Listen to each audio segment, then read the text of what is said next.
The morning my daughter-in-law sent the group text, I was sitting at my kitchen table in Hendersonville, drinking Earl Grey and reading the same paragraph of my book 3 times without retaining a word of it. It was early March, still cold enough that I kept a sweater over my shoulders even inside. The house was quiet. It has been quiet for 11 years, since my husband George passed, and I have learned to be at peace with that quiet most days. The text came in at 7:14 a.m. I remember because I looked at the clock when my phone buzzed, the way you do when something arrives too early and you're not sure if it's good news or bad. It was neither. It was a spreadsheet. My daughter-in-law Tessa had created a shared Google Doc. She sent the link in the family group chat with a string of little flower emojis titled Mother's Day 2026 Celebration Plan. I opened it expecting maybe a restaurant suggestion, a time to meet. Instead, I found a 12-column planning document with tabs. There was a tab for the guest list, a tab for the venue, a tab for the menu, a tab labeled Budget Notes that had one line in it, highlighted yellow, Mom covers, as always. She insists. I had never insisted on anything in my life. I set the phone face down on the table and looked out the window at the bird feeder. George had bolted to the oak tree the spring before he got sick. A chickadee was working at the sunflower seeds with great determination. I watched it for a while. Then I picked the phone back up and read the document again, more carefully. The guest list had 23 names. Not just my 2 sons and their wives and my grandchildren. There were in-laws. Tessa's parents, her sister's family. Her college roommate, who I had met exactly once, at a graduation party in 2009, and who had spent the evening asking me whether I was the grandmother. There was a note next to several names. Dietary restrictions. Confirm with Mom. There was a note at the bottom of the guest list tab. Remind Mom to confirm head count with venue by April 1. The venue tab listed a private dining room at a restaurant called the Whitmore Table. I had heard of it. Everyone in Hendersonville had heard of it. It had opened 2 years ago in the old Hendricks building downtown, the kind of place with cloth napkins and a sommelier and a prix-fixe menu that started at $95 a person before tax and gratuity. The tab included a deposit amount. It said pending, Mom to call with credit card. I had not been consulted. I had not been asked. The deposit was pending my credit card number, and no one had thought to mention this to me directly. I read the Budget Notes tab 3 more times. Mom covers, as always, she insists. There are things you absorb slowly, over years, that you don't let yourself see clearly until one morning they arrive in a Google Doc with color-coded tabs and a line that has been highlighted yellow. I had been paying for family dinners since George died. It had started simply enough, a birthday dinner here, a holiday meal there, my son Derek saying, just put it on your card, Mom, we'll sort it out later, and later never quite arriving. My younger son, Alan, was better about it, or at least more apologetic. He would say, I'll get you back for this, in a tone that suggested he meant it, and then the conversation would move on, and neither of us would mention it again. I told myself it was fine. I told myself I could afford it. George had left me in good shape. His life insurance, the house paid off, my own retirement savings, from 31 years teaching 8th grade English at Maple Ridge Middle School. I was comfortable, not extravagant, but comfortable. And so I paid because it felt like love, or I believed it felt like love, and I didn't examine it too closely. But 23 people at the Whitmore Table was not a birthday dinner. That was close to $3,000 with tip. And it had been planned in detail, with tabs and color coding, without a single phone call to me. I closed the Google Doc. I opened it again. I looked at the line highlighted yellow. Then I got up, refilled my tea, and sat back down, and I thought about something I had been turning over in my mind for about 4 months, something I hadn't told anyone. Something that, until that morning, I had been treating as a private daydream rather than a real plan. I should tell you about what I used to be before I became Mom who covers, as always. George and I moved to Hendersonville in 1987. We were 32 years old and we had Derek, who was 4, and Alan, who was almost 2, and $600 in a savings account and a used station wagon with a temperamental heater. George had been offered a position at an engineering firm in Nashville, and we had found a small rental in Hendersonville because it was cheaper and quieter. And we liked the way the mountains looked from the main road. For the first 3 years, I worked every job I could find around the boys' school schedule. I cashiered at the grocery. I typed legal documents for a firm downtown. In 1989, I started substituting at the middle school, and in 1990, they offered me a full position, and I took it with both hands. But before all of that, before Hendersonville, before the teaching certificate, before any of the life George and I built together, I had spent 5 years in Charlotte working for a printing company called Crestline Press. I had started there at 22 as a receptionist and worked my way into production coordination and then into sales. And by the time I left at 27 to move with George and start a family, I had learned more about print, paper, binding, and production workflow than most people learn in a career. I had kept that knowledge the way you keep a language you learned young. It doesn't go away. It just waits. In 2019, the year after I retired from teaching, I started doing small freelance work. Print consulting for local businesses who were trying to produce catalogs, mailers, signage. A woman I knew from church needed help with a fundraising brochure and couldn't afford the agencies. I helped her. Word got around the way it does in a small town. More people called. By 2022, I had registered a business. By 2024, I had 3 small regular clients and a 4th who was not small at all. The 4th client was a regional grocery chain called Hillside Market. They had 14 stores across western North Carolina and were expanding into Tennessee. Their previous print vendor had collapsed mid-contract, and they needed someone to step in and manage the transition. My friend Carolyn, who had been their store manager in Brevard for 20 years, had given them my name. I want to be honest here. I almost said no. I was 61. I was doing fine on George's insurance money and my pension. I didn't need to take on something that size. But I met with their VP of marketing, a no-nonsense woman named Andrea, who shook my hand and looked me in the eye and said she'd heard I was the best in the area, and I felt something wake up in me that had been dozing for a long time. I said yes. I spent 2 years managing their print production, seasonal circulars, promotional materials, in-store signage across all 14 locations.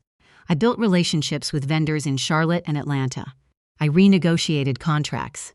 I found them savings they hadn't known existed. At the end of 2025, they offered to acquire my business outright. They wanted the vendor relationships, the systems I had built, and they wanted to bring me on as a part-time consultant for 2 years through the transition. I signed the paperwork in January 2026. I had not told my sons, not because I was hiding it, because I had learned, slowly and without making a production of it, that my sons were not particularly interested in my professional life. Derek had once asked me, at Thanksgiving, how the little print thing was going. Alan had nodded politely when I mentioned Hillside Market, and then pivoted to talking about his daughter's soccer schedule. They were not cruel men. They were simply men who had, without meaning to, put me in a category: mom, widow. The woman who made the green bean casserole and covered the check. I was not bitter about this. I want to be clear about that. I had my own life, my own quiet satisfactions. I taught myself to use design software at 60. I drove to Charlotte alone for vendor meetings and found I liked eating alone at hotel restaurants and reading without anyone asking me anything.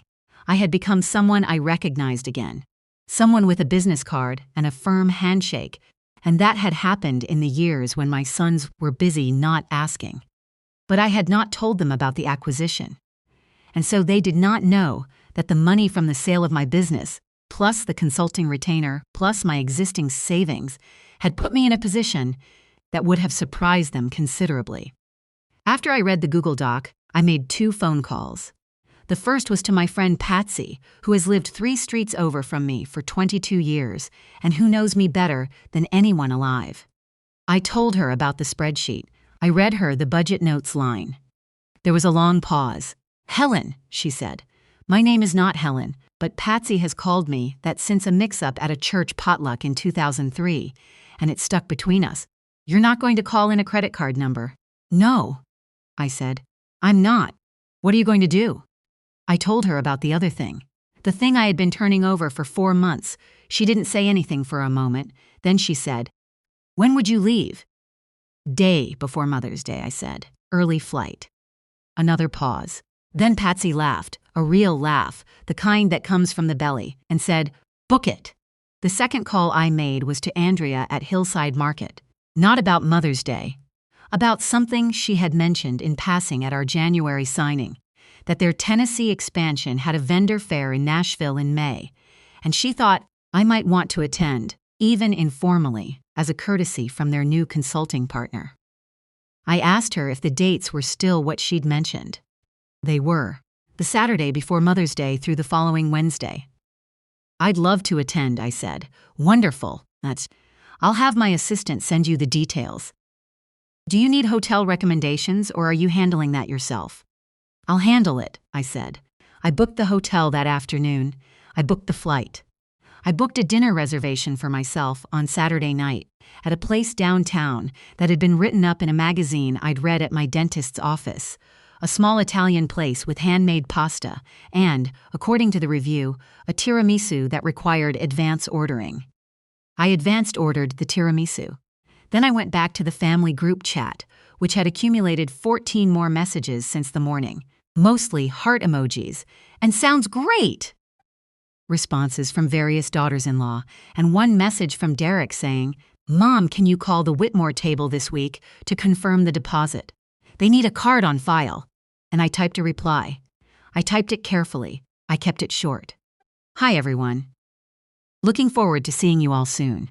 I'll be in Nashville for work that weekend. A vendor conference I've had scheduled for a while. I'm sorry to miss the dinner. I know you'll all have a wonderful time together. Love, Mom." I sent it. Then I put the phone down and went to water my tomato seedlings on the back porch. I want to tell you what happened over the next few days, because it matters. Derek called within the hour. I let it go to voicemail. He said, "Mom, what do you mean Nashville? We planned this whole thing around Mother's Day. You knew that. We've been talking about it for weeks." I had not known. No one had spoken to me directly about it for weeks. The planning had happened in the Google Doc between other people, and I had received a link. He called again that evening. I answered. He said the dinner had been planned as a gift for me, that everyone was excited, that the Whitmore table had a waiting list, and Tessa had gotten them in through a connection, that it would be a shame to cancel now. I said, "I hope you enjoy it. I'll take you all out for a nice dinner when I'm back," he said. "Mom, Tessa put a lot of work into this," I said. "I know she did. She's very organized." There was a silence. "Are you serious about Nashville?" he asked. "I have a vendor conference," I said. "I've had it scheduled. Since when do you have vendor conferences?" I had been doing serious professional work for 7 years. My son did not know this. "Since 2019, I said pleasantly. "I'll call you when I land." Alan was gentler. He texted rather than called, which is his way. He said he was sorry if the planning had felt like it left me out, and he hoped Nashville would be good. Then he added, "Do you need us to look after the house while you're gone?" I thanked him and said Patsy had a key. Tessa sent a long message that I read once and then set aside. It contained the phrases, "After everything I put into this," and "I just feel like," several times. I did not respond to it that day. Later in the week, I sent her a short note saying I appreciated her effort and hoped the dinner would be lovely. She did not respond to my note. I will tell you what I did not tell anyone in those days before I left. I did not tell them that the Whitmore table, the restaurant where they had made reservations for 23 people at $95 a plate, was in the old Hendricks building downtown. I did not tell them that I had any particular familiarity with that building. George and I had purchased that building in 2001. It had been a failed hardware store when we bought it, one of several small commercial properties George had acquired over the years as investments, things he understood better than I did at the time, though I came to understand them later. When George died, the building passed to me. I had leased it to various tenants over the years, a bookshop, a framing studio, a short-lived breakfast place. In 2022, the Whitmore table's owners had approached my property manager about a long-term lease. I had reviewed the proposal, negotiated the terms, and signed the lease in 2023. The Whitmore table paid me rent every month. My sons did not know I owned the building. Commercial real estate had been George's domain during his lifetime, and after he passed, I had worked with his attorney and property manager to learn what I had and what to do with it. Quietly, and without troubling anyone. My sons knew about the house, of course. They did not know about the building downtown or the 2 other small properties in the county. I was not hiding these things out of secrecy. I was a private person. I had always been a private person, and my sons, as I have said, had not asked. What I did know, sitting with that knowledge on the morning I booked my flight to Nashville, was this. My daughter-in-law had found a venue she was certain would impress everyone, had reserved a private dining room in a building her mother-in-law owned, and had sent a spreadsheet expecting that same mother-in-law to pay for the event with her credit card. There are moments that clarify things. That was one of them. I flew to Nashville on the Saturday before Mother's Day. The flight was early, 6:40 a.m., and I was at the gate by 5:30 with a coffee and my book. I had packed a good suitcase, the hard-sided one I'd bought before a trip to Washington, D.C. I hadn't used for a conference in 2 years. I wore my good traveling clothes, the charcoal pants, and the cream blouse George always said made me look like I meant business. I felt like I meant business. The vendor fair was 3 days of exactly the kind of professional conversation I had learned in recent years to love. Print technology, paper sourcing, sustainability in packaging, the particular algebra of regional distribution. I had real things to contribute. Andrea introduced me to people as our print production consultant, and I shook hands and exchanged business cards and had the specific pleasure of being useful in a room of people who could see what I was useful for. On Sunday, Mother's Day, I attended 2 panel discussions in the morning, had lunch with Andrea and 2 vendors from a paper mill in Georgia, and spent the afternoon walking along the river. It was warm and clear. I bought a small ceramic dish from a street vendor, teal glazed, with a pattern of ferns.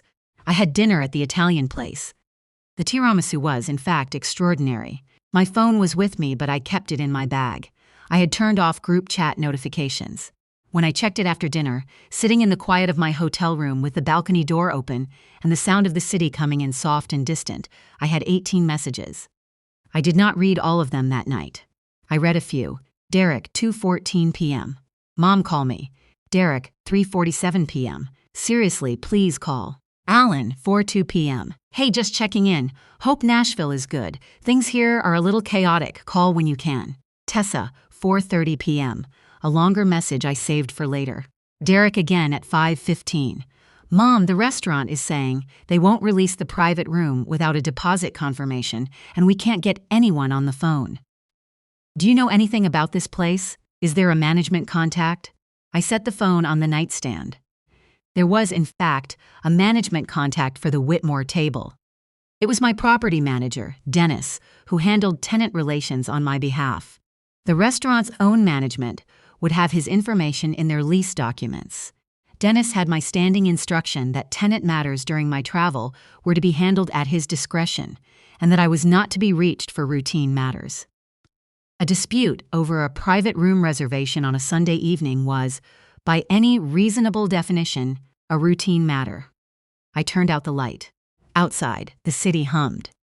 I thought about the fern dish I had wrapped carefully in my sweater in the suitcase. I thought about the tiramisu. I thought about the panel discussion that morning on sustainable paper sourcing, a topic I had found genuinely interesting, and about the woman from the paper mill in Georgia who had given me her card and said she would send me some samples. I thought about George, briefly the way I do at the end of days that have gone well. A quiet acknowledgement, the way you'd nod across a room to someone who would understand. Then I went to sleep. I flew home on Wednesday. Patsy picked me up from the airport, which she had insisted on. She handed me a thermos of coffee and said, "Tell me everything." I told her on the drive home. She listened, asking very little, the way a good listener does. When I finished, she was quiet for a minute, and then she said, "Did they figure out the building?" "Not yet," I said. "When are you going to tell them?" I thought about it. Outside, the mountains were doing what they do in May, that particular green that seems almost unreasonable, too vivid, like someone has oversaturated a photograph. "I'm not sure I am," I said. Patsy nodded slowly. "Fair enough." Derek came over on Thursday evening. I had expected him sooner. He sat at my kitchen table with a cup of coffee he didn't drink, and told me in some detail about the Mother's Day dinner. The private room had eventually been released. Dennis had worked it out with the restaurant management, as I had trusted he would, but the evening had been strained. The bill, without a host card on file, had been among all the adults present. This had not been anticipated. "It was embarrassing," Derek said. "People were splitting it on Venmo. I'm sorry it was stressful," I said. "You could have told us you were going to be gone." "I told the group chat." "You told the group chat 2 weeks before Mother's Day." "Mom." Tessa had already put down a deposit. I looked at him. My son, 50 years old in August, hair going silver at the temples the same way George's had, the same slight impatience in the set of his jaw that George had also had but learned, over the years, to soften. "Derek," I said, "when did someone last ask me what I wanted for Mother's Day?" He opened his mouth and then closed it. "I don't mean that to be hurtful," I said. "I'm asking genuinely. Think about it." He was quiet for a moment. "I don't know," he said finally. A while. I agreed. What I wanted this year was to go to Nashville for a professional conference I'd been looking forward to, have dinner alone at a restaurant I'd read about, and sleep 9 hours without anyone needing anything from me. That's what I did. It was a very good Mother's Day. He looked at the table. "We didn't know about the conference." "You didn't ask," I said, not sharply, just as a fact. He was quiet for a long time, long enough that the refrigerator cycled through a full hum. Outside, a cardinal called from the oak tree. "The little print thing," he said, quietly, like he was remembering saying it. "It wasn't that little," I said. "I sold it in January for a fair amount." He looked up. I didn't elaborate on the amount. I didn't elaborate on the building downtown. Some things I will tell my sons eventually, and some things I think I will simply leave for them to find in the appropriate paperwork at the appropriate time. I am 63 years old, and I have learned that not everything needs to be explained. Some things can simply be. "I didn't know," he said. "I know you didn't." He stayed for another hour.